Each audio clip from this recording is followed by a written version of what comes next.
All right, Ian, move on. 30th anniversary. Keep it rolling. We're getting through this podcast. Yes, we are. The 30th anniversary of the NEO GEO. Woo! NEO GEO. NEO GEO. NEO GEO hardware is fantastic. The NEO GEO came out in Japan in arcades April 26, 1990. It came out a little bit later in August 1990 in the US. The NEO GEO MVS, the multi-video system. Now, to me, the NEO GEO, pretend we're doing video game years 1990 or 91 when the AES came out in the US. You probably would have done 90 instead of 91.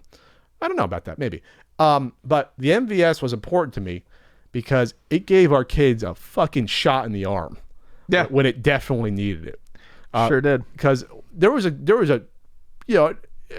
nice transitional period of the mid to late 80s where, arcade games definitely took a step up from, video game crash, pre-video game crash, video games that were more, you want to call them primitive in graphics and in complexity. Then you got to a little more advanced in the mid 80s. Atari led the way there with some of it.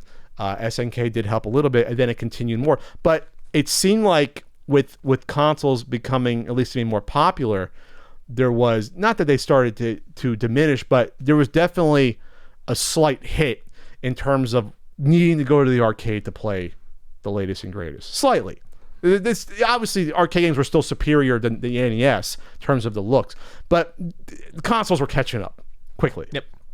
But Neo Geo just came in and said, well, we're going to up the game a bit, right? So the MVS hardware acted essentially as it was an arcade board that would stay uniform, and it could hold anywhere from 1 to 4 games. No, there was There was a 6 slot. There was a 6 slot.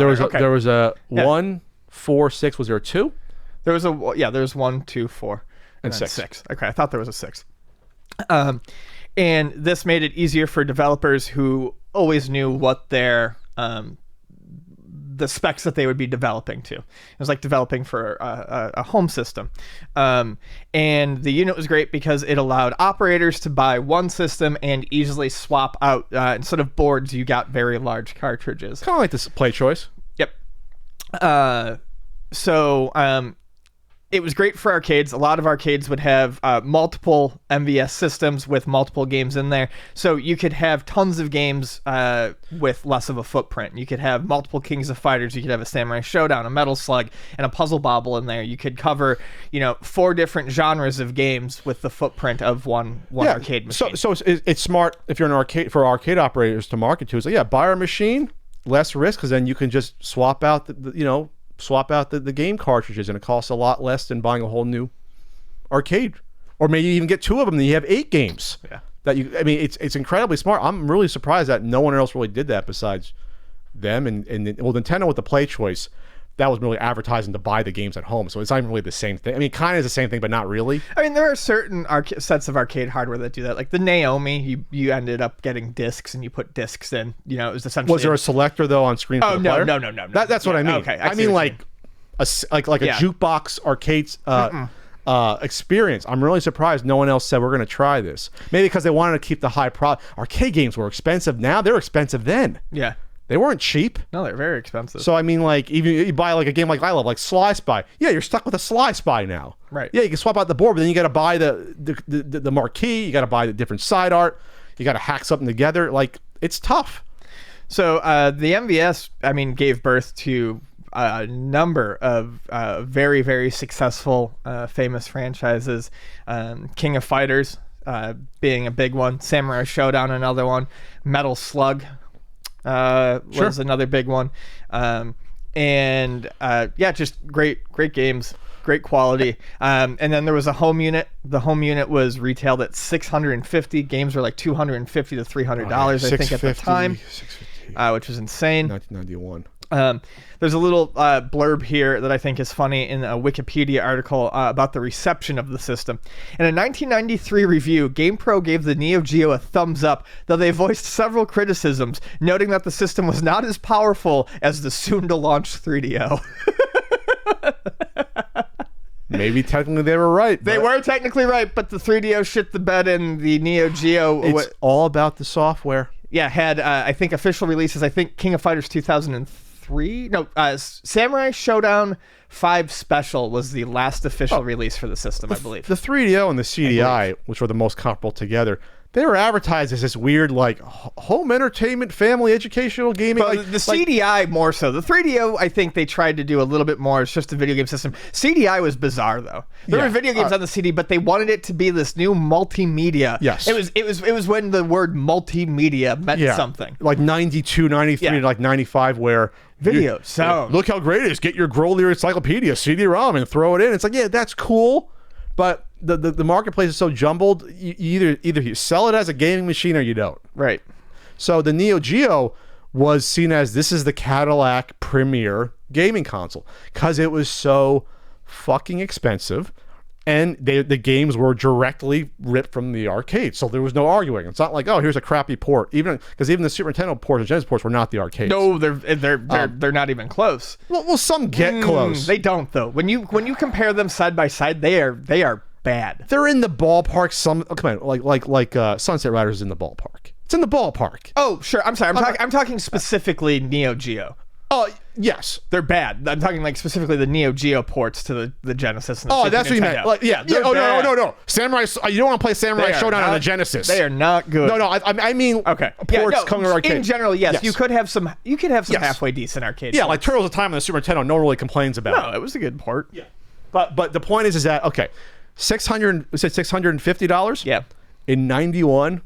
Now it was worth $1,231 of our dollars out. Holy shit! That's fucking insane. So that for that amount of money, you could have bought it. Computers are coming down a little bit. I think they were still around 1,090 for like a. Oh yeah, you could still spend. You could still spend 1,500 to 2,000 on a computer. Were Pentiums out? Were Pentiums out in 91? I think Pentium was kind of out in 90, 91. They were like $1,000. I think.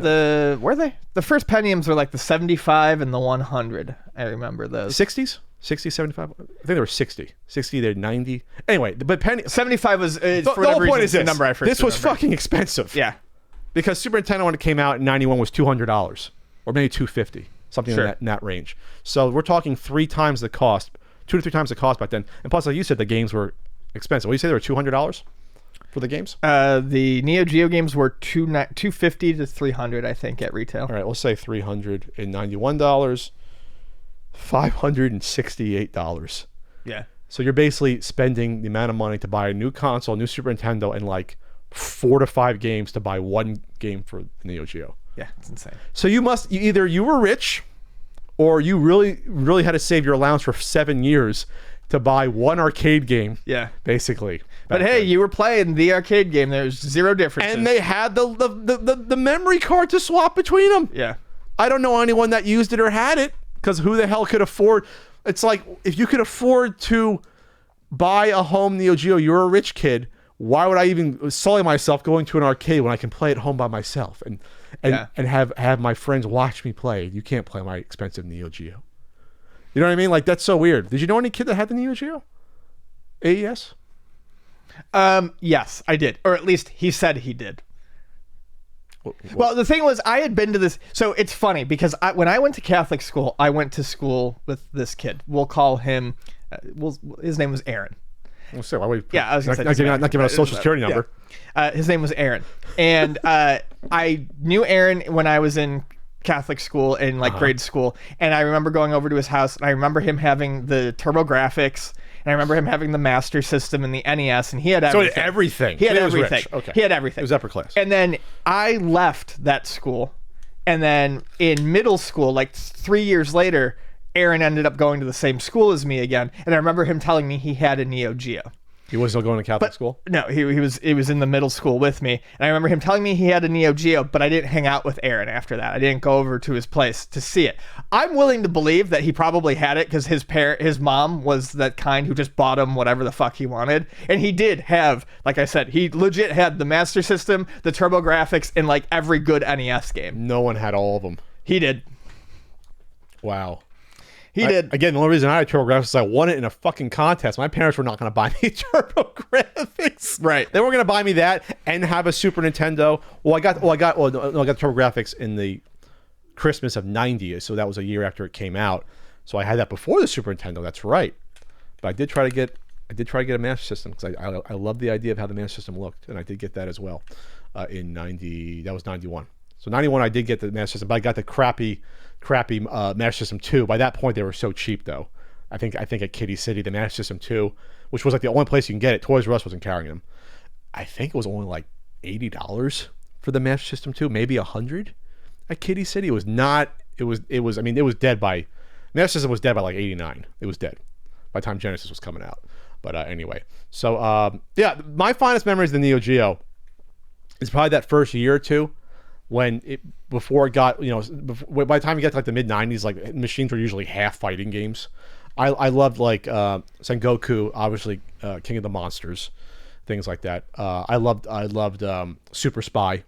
Anything with Spy on it. Sly Spy, Super Spy, there was no game like Super Spy ever in the arcades. Like, see, you're seeing your fists and you're kneeing people and you're moving and you're fighting. Like, that was incredible. You also like James Bond movies. You really do like that whole... The male fulfillment fantasy? The whole spy thing. Yes. Rolling Thunder, you're kind of a spy. Yeah, you kind of you are. You're a secret agent. Yeah, Rolling Thunder is absolutely trying to be like a James Bond sort of deal. And damn it pulls it off in the arcade, at least, Namco. Anyway, so no, those are my memories. Like that first year or two, before the pre King of Fighters, when it was still World Heroes and Art of Fighting. I always liked Art of Fighting the most for some reason. I'm not sure, because it had the big sprites. The big sprites. You could see the damage on the guys' faces. That was like revolutionary at the time, wasn't it? Yeah. And I did like the original Samurai Showdown.